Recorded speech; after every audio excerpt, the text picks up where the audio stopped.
How to add a background photo to Instagram stories. First, you want to open Instagram on your device.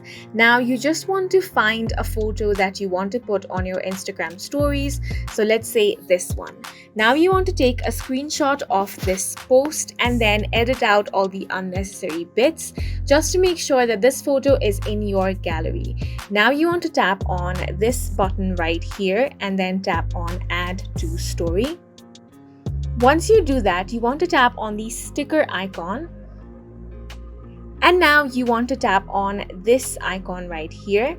Now you just want to select the photo that you have taken a screenshot of.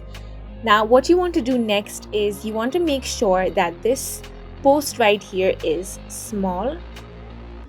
And now you just want to resize the photo like this. Now you just want to adjust both of these images until it looks good. So once it does, you simply want to tap on your stories to share this story to your Instagram. And that is it for this video. We hope you guys found it helpful. Please make sure to hit the like button and subscribe for more helpful tutorials.